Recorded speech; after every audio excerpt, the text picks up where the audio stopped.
दोस्तों चलो फिर से देख लेते हैं 5 के फंडे में first question, which organization is designated as the national implementing agency for implementation of projects under the National Adaptation Fund on Climate Change NAFCC। कौन सा है ऑर्गेनाइजेशन देख लेते हैं।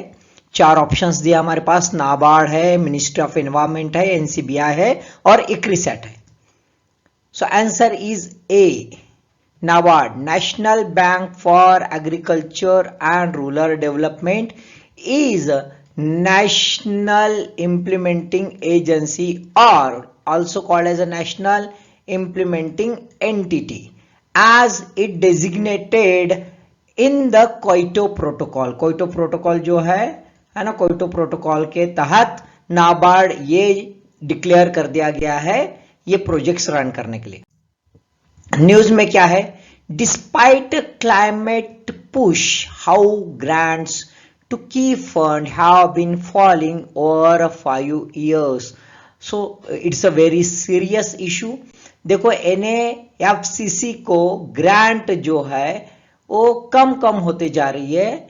115.36 करोड़ जो है 2017-18 में रिलीज हुई थी, वो कहां पे आ गई है, सीधा 27.76 crore.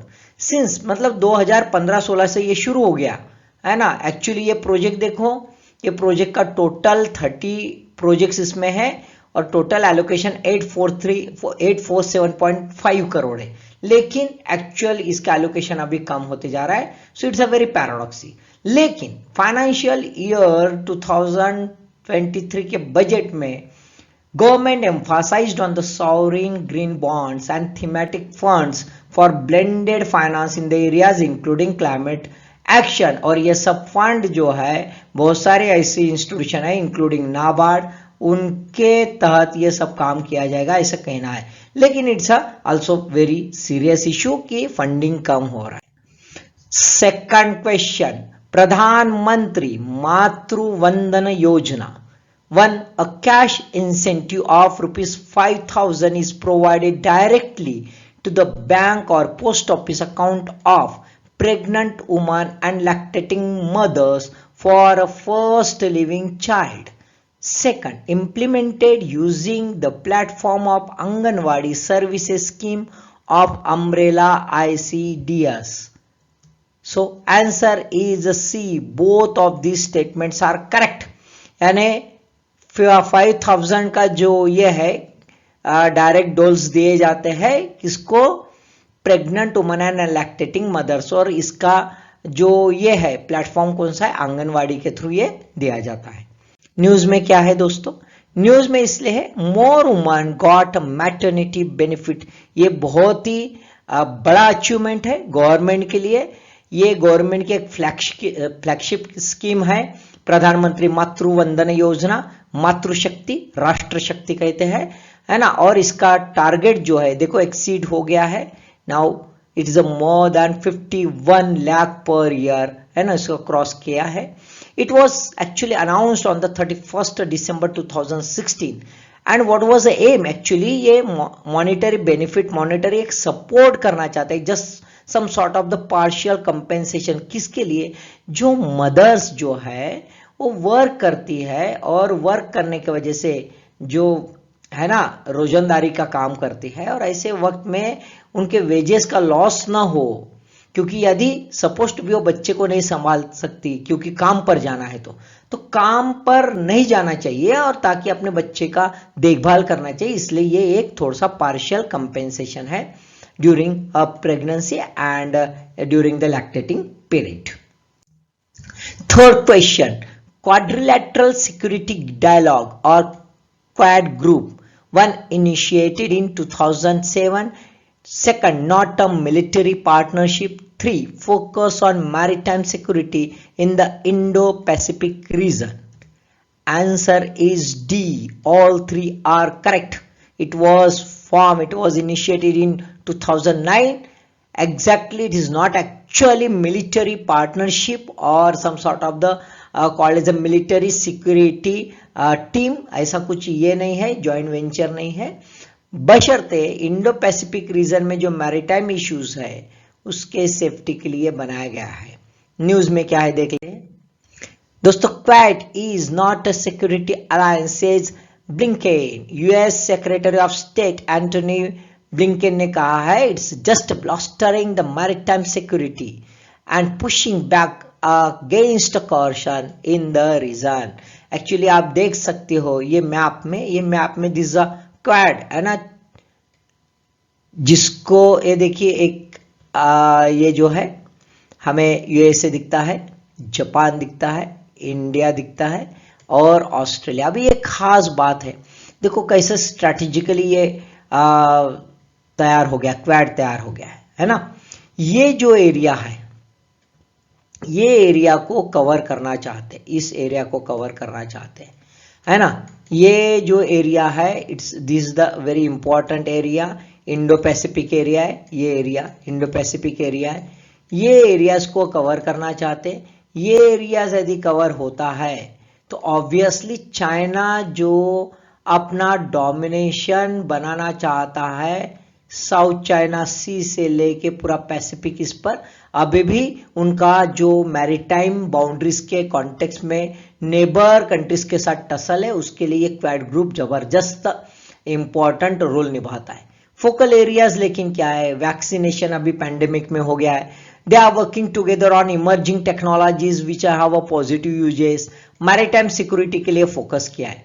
Actually, it was initiated in 2007 by Japanese Prime Minister Shinzo Abe with the support of the US Vice President Dick Cheney, Australian Prime Minister John Howard and Indian Prime Minister Manmohan Singh. इनके जो है चारों एक जगह मिले और इन्होंने सोचा कि there is a need of making such a alliance, है ना। यहाँ पे एक खास बात है कि this dialogue was parallel by the joint military exercise popularly known as a Malabar exercise, और इसी वजह से China criticized it actually as nothing but the security alliance और military partnership and titled this group by China as ASEAN NATO.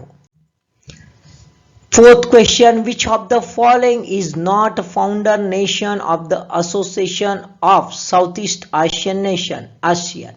ASEAN के founder nation कौन नहीं है? Answer is a, Cambodia is not a founder nation. कौन कौन से क्या है देख लेते हैं। So it was actually established on the 8th August 1967 in Bangkok, Thailand, thus called as a Bangkok Declaration. Founding Nations कौन से है? इंडोनेशिया, मलेशिया, फिलीपाइंस, सिंगापुर और थाईलैंड। बाद में धीरे धीरे बाकी मेंबर जुड़ते गए, Brunei, Laos, Vietnam, Myanmar, Cambodia, और ये 10 नेशन का ग्रुप जो है तैयार हो गया। न्यूज में क्या है, छोटी सी न्यूज थी दोस्तों, इसका भी देखो इश्यू बन सकता है अलग अलग एंगल से। मैंने उसका बेसिक क्वेश्चन यहाँ पे बना के दिया है। न्यूज छोटी सी थी, एक कॉर्नर में रखी थी। India ASEAN in talk to start FTA, that is a free trade agreement. India in discussion with ASEAN for initiating review of the FTA and goods between the two regions to seek a more market access for the domestic products. हम लोग किस policy के तहत हमारा market accessibility पर कोशिश कर रहे हैं, लेकिन हमारा मेन इशू है चाइना का इशू है, और उसके लिए हमें आसियन कंट्रीज के साथ बहुत ज्यादा अच्छे टाइप्स करना सख्त जरूरत है। तो एक छोटा सा न्यूज था जो पार्लियामेंट्री क्वेश्चन के तहत मिनिस्टर साहब ने इसका आंसर दिया था। अब कभी कभी ऐसा छोटा सा न्यूज बहुत मायने रखता है, तो ध्यान में रख लेना। Then the last question, monetary policy committee MPC of RBI, 1 constituted in 2016, 2 6-member body, 3 responsible for fixing the benchmark interest rate. So answer is D, all 3 are correct, है ना। बार बार देखो अभी consistent issue आ रहा है कि RBI is now in the pandemic condition adopting the accommodative policy stance, ऐसा consistent news आ रहा है। अभी भी फिर से मॉनेटरी पॉलिसी कमेटी ने डिसाइड कर दिया कि कोई रेट चेंज नहीं होंगे। सो ऑब्वियसली ऐसे कॉन्टेक्स्ट में उसके बेसिक क्वेश्चंस आने की पॉसिबिलिटी है, इसीलिए ये क्वेश्चन बना के दिया है। न्यूज में इसलिए है accommodative stance as long as necessary to review growth, MPC, signaling that the country is yet to be ready for a monetary tightening or a hike in the interest rate। माना inflation कुछ दिख रहा है, लेकिन अभी भी हम pandemic से उभरे नहीं है और इसी वजह से MPC ने डिसीजन लिया।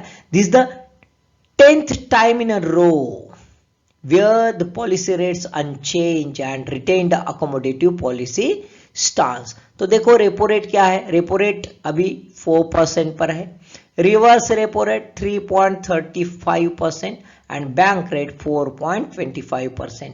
कभी कभी ऐसा भी क्वेश्चन आ सकता है कि आपको रेट पूछा जा सकता है एट प्रेजेंट या फिर इन द फाइनेंशियल ईयर क्या था करके, है ना, तो थोड़ा ध्यान रख लेना। Okay, so I hope so these 5 questions you are definitely understood very very well। मस्त समझ लो भाई और मस्त पढ़ाई करो और बस अपने आप को चमका डालो। Thank you.